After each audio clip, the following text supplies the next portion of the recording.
Yeah. All right. Cool. Rolling. That's your camera. You look there when you want. If you want to say something to the camera specifically, or here. This got both of us, and this is my camera. Pretty much just me. I want this though. Come back. All right. That's a little better. It's more like yours. Get your cigar. Right there. Cool. Rolling. This is This is Shay. This is this ain't no fucking Shay. This is a conversation with Chicken Los or Pops and I. we gotta come up with a name for it. But Take one. Okay. Okay, Where's the light up first, right? Yeah, where's you got a cutter? I got the pointy one this time because I was like, Yeah, it's the easy cutter's, to cut, the right? cutter's in over there. this motherfucker. I forgot it. Go get it real quick. Real quick. You know where it's at? No, you use that one. That way you can use a punch. Go get my Mercedes keys, please. Okay. Oh, we have a punch. Actually, I'll do a punch. Never mind. I'll do a punch. Actually, what you're Can I saying. have your last avocado? Yeah, that's Landy. That ain't mine. All right, we rolling from here on out. Yeah, eat it. Yeah, we rolling from here on All out. right, that's fine. Call me back. Wait, so restart my timer then for 10 minutes? Yeah, please. Yeah, cause we ain't. Yeah, I don't even know what time is it. Yeah. I actually need my phone. Run these. I should turn my phone off too, right? No. Yeah, you want? That's fine. Just no ring. Just have respect for my fucking set, all right? Stop talking all crazy. This nigga. Stop. Yeah, I think you should turn your phone on. Have you ever went anywhere and recorded and fucking phone on? Come on, have respect for my shit, man. I'm keep this in my pocket. If I keep it on the, I don't even like. Man, this is really hard. Whatever. It would have been nice to have some Rosarios, cigars, but it's not the case. This'll do.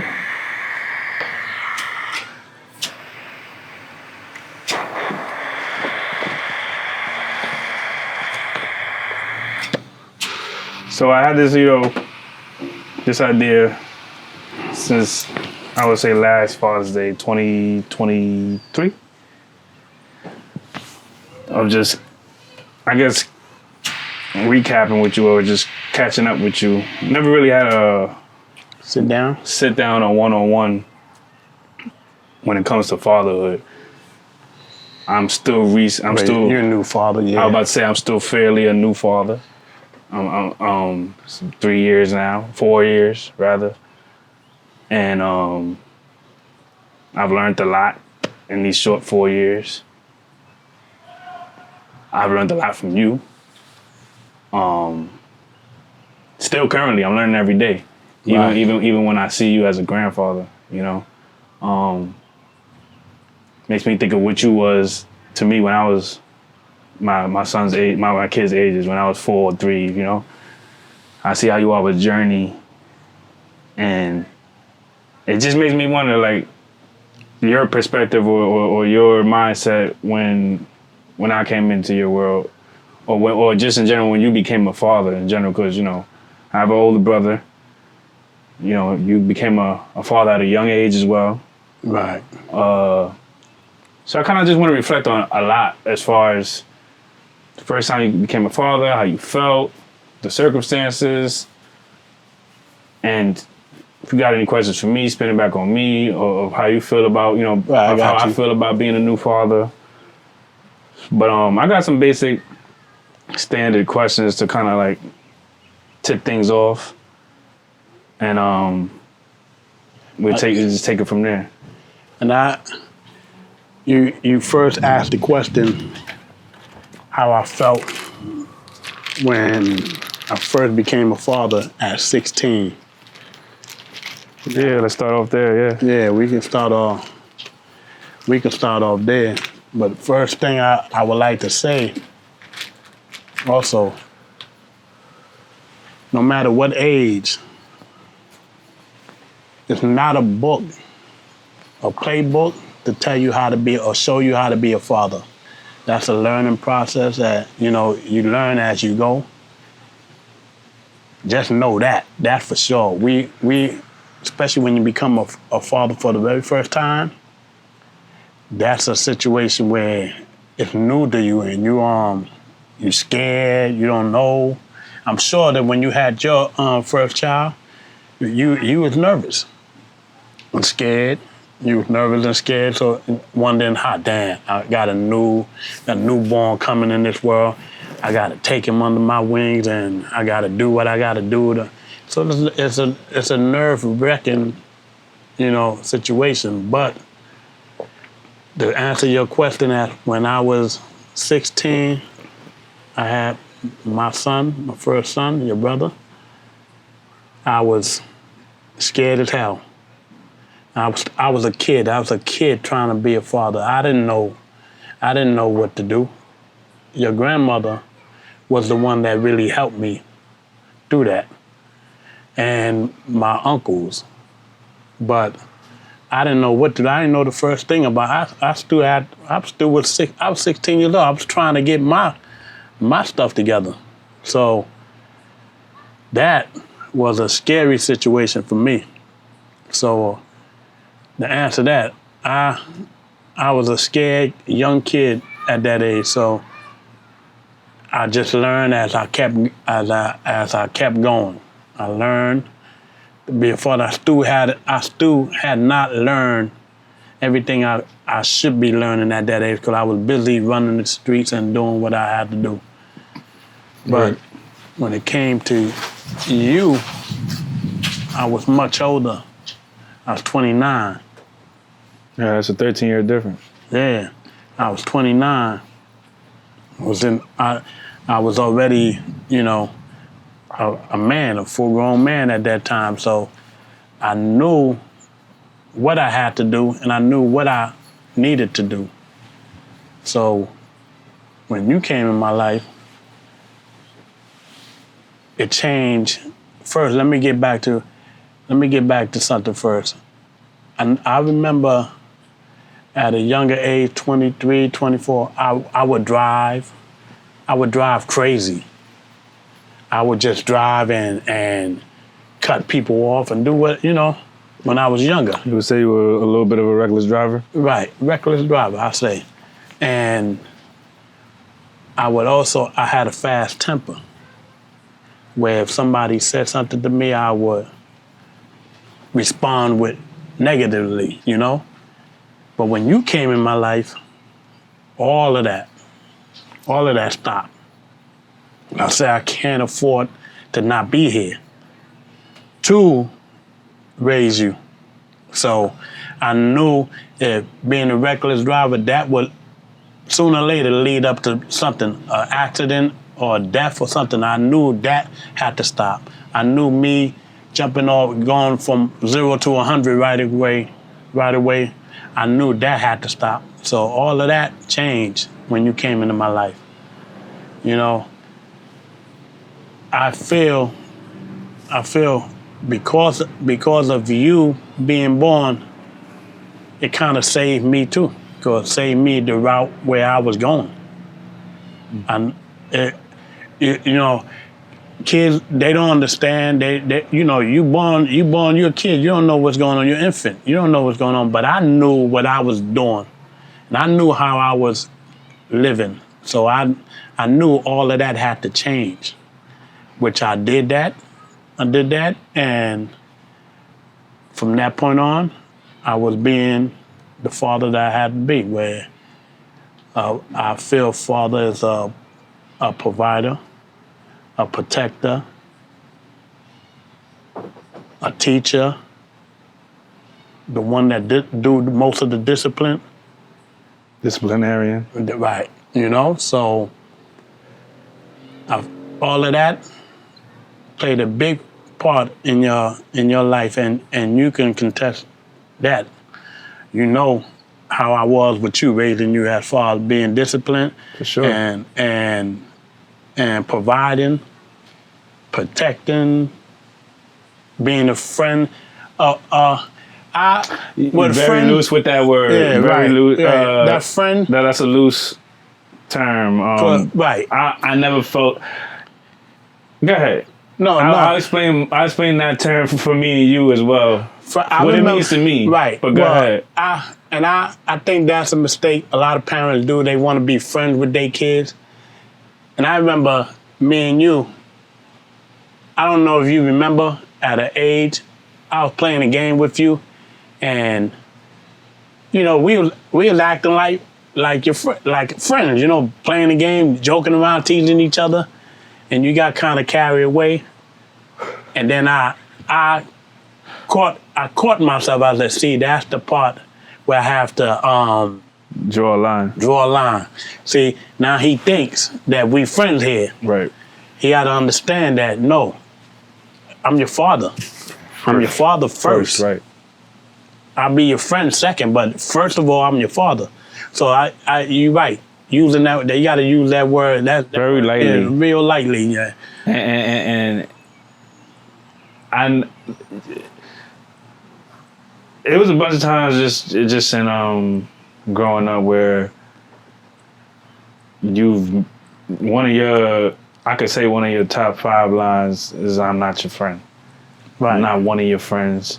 I'm not, like, that's stuck with one you. of the most, like, if your parent had a line for me, if they asked you, what's one of the most, reprimanded, what if one of your parents reprimanded lines or whatever, that will be one of them. Because sometimes you catch me getting too lax with the lingo and verbiage. Even growing up, even like I'm talking about from a small child to young adulthood. 19, 20, 21. And you're just like, yo, like, relax. I'm not one of your friends. Like, I give you. I feel like growing up, you gave me the comfortability to be able to come and talk to you. Right. And confide in you for anything. Even Star, my partner, looks at me like, damn, like you talk to your pops about anything? Like, and I was like, yeah, I feel like, good. I feel that way. You gave me that space. Right. Growing up to never feel like I couldn't go anywhere to talk about something, And even to this day, yesterday, for example, that little moment where I got a little loud or yeah. Sometimes I sat back home and I reflected. I'm like, sometimes I don't even catch myself coming off like that. And because I'm with close people like my mom, my dad, my partner, I feel like a safe space to be that way. And that's what I don't. I feel like it's a safe space to be that way, but I don't. I try my best to not carry that energy outside to regular people, like talking rah-rah regular people. Right. And then when I do catch myself getting a little bit emotional, it was just like, like, you shouldn't even be getting riled up to any capacity. I'm not saying I'm perfect when it comes to responding like that, but I'm working on it. But that's... I'm noticing tone. Tone is a big... Even if you don't mean to be malicious with what you're saying, your tone carries a lot. It carries a lot, right. So that's how you get your feedback too from other people. Right. Yeah. So I strayed off a little bit there, but that was that one of the things. Yeah, can you check, please? You can just check to see if that one's recording. Can you flip that screen and then check that one? Last part we was talking about was how I feel like you just gave me a space. Right. To confide in you with things in general. And let me just cut you. That's important. I think that's very important to make your kids feel like they can come to you to confide in you whenever they have any type of problems or whatever like that, or anything that they may need to speak to somebody about. If you're not there or they don't have that outlet to, you don't know what they do.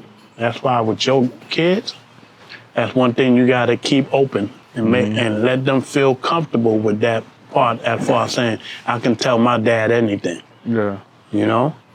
And I know sometimes when they tell you things, you can say, man, why this kid doing that? But you still got to keep that face and say, yo, listen, I'm here for you and whatever. And you have to let them know that they have that open line to come to, you know?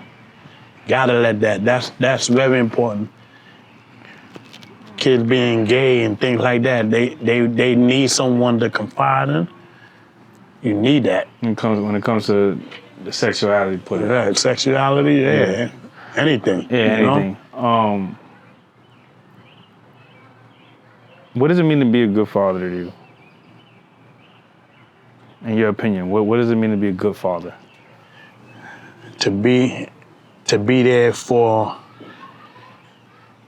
your kids when they fall, when they need someone to confide into, when kids are going through it and they think no one's listening and no one's there to understand them, be that shoulder, to be there to say, yo, I understand what you're going through. Most of the time you do understand what a kid's going through. They don't think you do, but most of the time you do, but you gotta be there for them. Provide. A teacher, very important being that teacher, because kids don't know anything. They only know what you show them and what you teach them. So that is important. That, I think, is very important as far as being a good father. Now, other people may take and say that being a good father. Leading into my next question. Right. And you kind of about to answer in my next question. So let me just pose it, my next question, before you get into that. So, with all that being said, there's different factors to being a good father, it sounds like you're saying, which I agree on. Now, you worked in your career, you're retired, but you worked 20 years in your career or whatever, and you've witnessed coworkers, quote unquote, overwork or work too much overtime to where they're really not getting that much time with their family, but they see it for the greater good. They see it as, I'm providing for my family at the end of the day. I'm the only one, or I'm the breadwinner. They're gonna thank me later.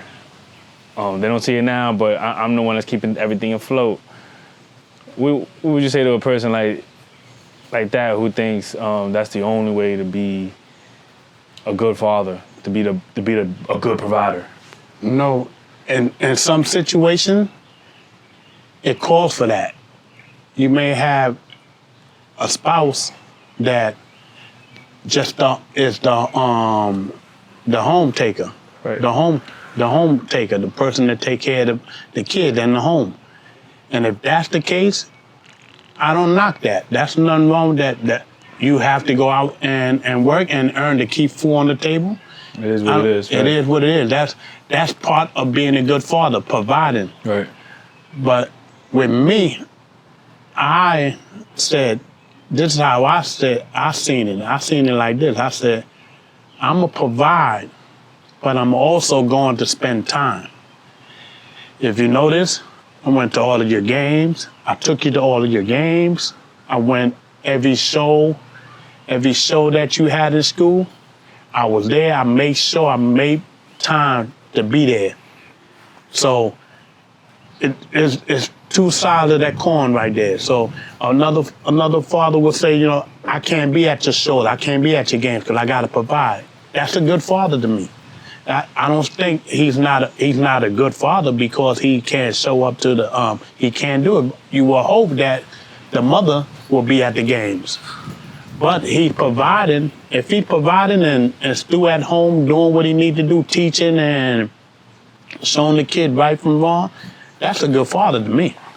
You don't have, but I just had the opportunity to be at your games. We had everything that you did, everything. I took you to your doctor's appointment. I did everything. And mommy went to work. I was off in the morning. So your doctor's appointment, I was able to take you. I was able to do those things. So I don't knock any father that Who's not able to. yeah, that's not able But to do that. circumstances is different, probably. Yeah, everybody's different. Circumstances are different, than some people's values are different as well. Right. What they place priority over. Right. Because I feel like, in my opinion, I feel like the goal is to find a balance in all of those things. At least that's what I think. And that's just my opinion, you know. That's just my 2 cents. What is that? You know, that's not Bible, but I just feel like it's trying to find a balance and being a confidant, which is like a damn near therapist, being a disciplinarian.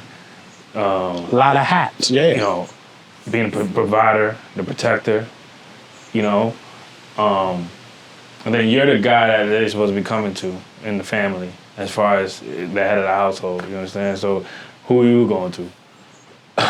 You know, Right. I mean, you got your women who are good and being there and good wives, whatever. But sometimes it's beyond that. It's just some things that you got to face in the world as a man that go beyond whatever your woman could tell you, whatever your wife can tell you. You know. Right. And that's why I give big ups to the men that are doing what they have to do as a father, a husband. If you providing, you taking care of your family, you're doing what you gotta do. Yeah, we showed a lot, and sometimes, like you said, who do we go to when we got problems? Sometimes we shoulder that and we just deal with it and just keep it pushing. But that's why I give all the ups to the men that do what they need to do. It's a hard task to deal with, but I always say being a parent is one of the jobs you don't get paid for. right, you don't get paid for that. And no matter how good or bad of a job you do, there's Right. no reward. Right. And ain't nobody looking at you just saying like kudos. And if you do a great job, it's like, yeah, you should be. No. I think a reward is a reward. When your kids do what you kind of molded them to do, Right. that's the reward in the long run. But I'm talking about acknowledgement from people. Right, no, tapping the back and all that. The personal reward is seeing, wow, my child has grown up to be upstanding person, man or woman, you know? That's the reward. Right. But I knew you were about to say that, but I'm talking about people saying, you know, people, Yeah, good looking for that job, tap get in the a back. promotion, Good, yeah. ain't none of that shit. It's just like, no matter how good or bad of a father you are, it's just, Right. nigga, you know? So,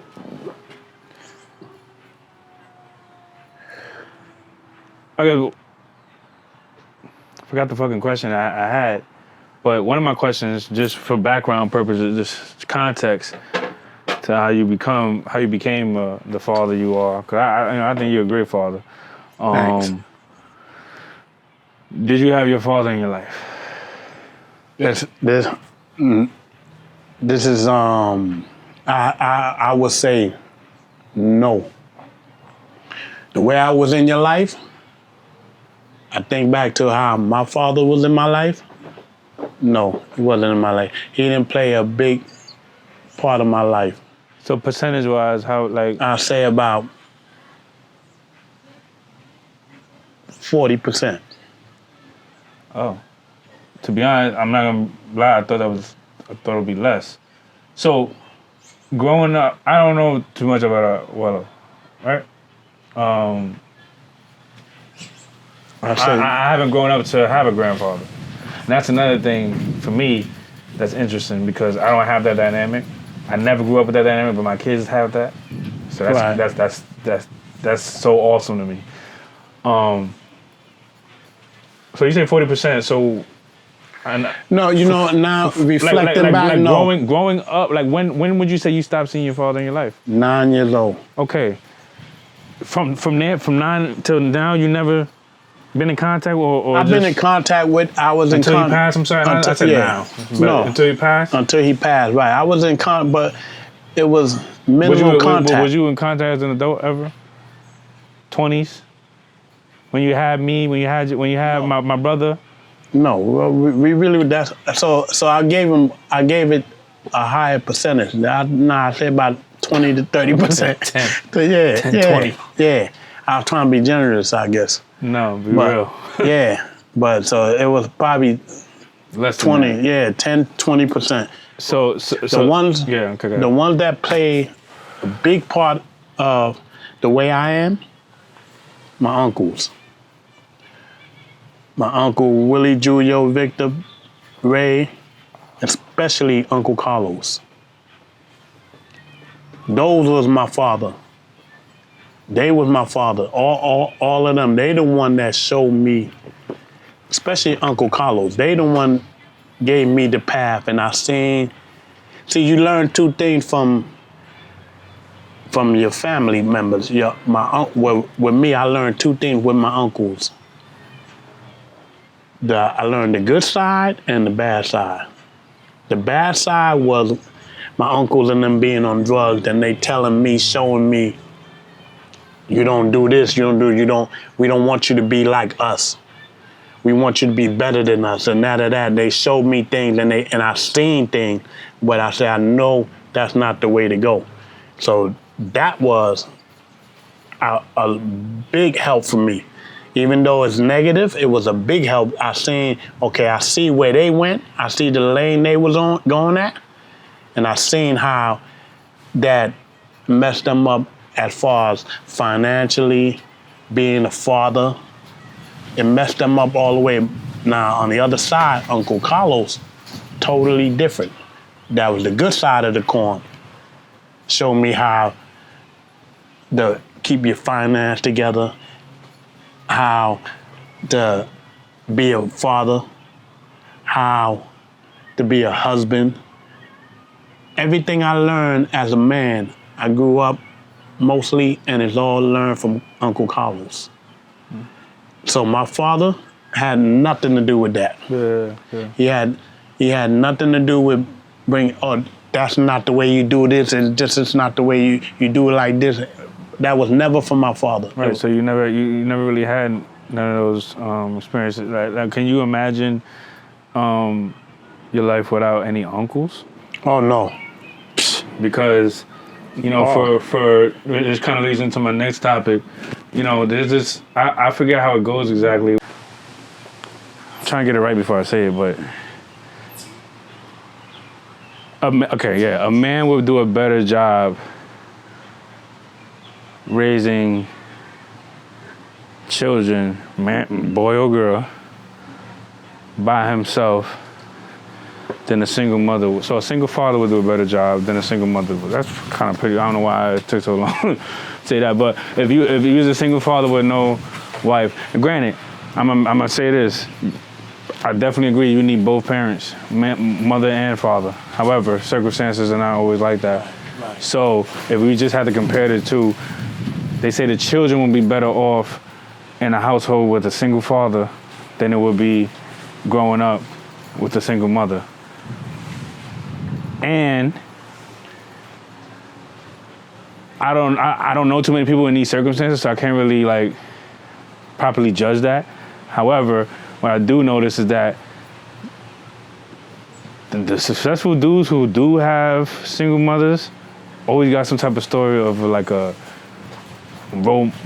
some role model, whether it was a coach, an uncle, a brother, some type of male influence that kind of kept that balance. So that's why I asked you, could you imagine life without your uncles? Because without your father, without any male influences, you just under your mother's guidance. What I had, yeah. To who would you have to set you straight? Right. In those times where you kind of getting rah-rah with your mother, and teenage boys, you just running amok outside in the street, whatever, not really listening to mom. You too old to get spankings. The spankings don't hurt. You looking at mom's like, okay, Cause that's when pops play a role. That's when pops come in and start, laying down some type of discipline. Again, the disciplinarian, So I tell you, I don't know. Imagine how that would be. Because I'm trying to think. Of all the times your but- uncles came into play to set you straight? Yeah, and if I didn't have them, I'd have been fucked up. If I didn't have my uncles. Well, I had some older cousins that was on me too. Eddie B. Thing. Learning it from where? From my uncles. Right. So let's start from there. Right. Can't even go to the cousins, because it starts from the uncles. Well, yeah, I think I would have been fucked. I really would have been, because they shaped me. They shaped me. I'm telling you, and I mean from how to be outside, how to protect yourself, how to earn money, how to provide for your family. I learned all that from them. And then me seeing them, I knew what I don't want you to be. Exactly. And that's, so they shaped me and made me the way I am now. That's why I was kind of. Will you say I was a hard? I'm glad we're getting into that. Okay, so that's funny. I was because you lead me into my my next thought. When you say that's why I was how I was with you. My next question after that was going to be, how do you find the balance? Again, earlier we talked about the whole friend shit, being, showing that you're friends and then showing that you're disciplinarian. So how do you find that balance of like, damn, I'm being too hard on him, trying to teach him a lesson. I could have took this route to teach him a lesson, because this is somewhat where it's a gray area for me. And I only got toddlers, so, and I'm trying to tread the line of understanding that they don't comprehend much. Right. When they 6, 7, 8, it's a little bit more stern, like no tolerance type of thing. But me, I'm trying to figure out where to have grace at, where to like understand that you're too hard on him right now because he doesn't comprehend it, and there's another way to talk to him, So I guess to you, how did you find that balance? And then I guess, because you always told me as I grew older, that's when you kind of had an analogy with the rope, and it's just like you felt like you were strict, holding the rope tight, but as you grew older, I let loose a little. Right. You know what I'm saying? You gave me more rope, and to do things or whatnot.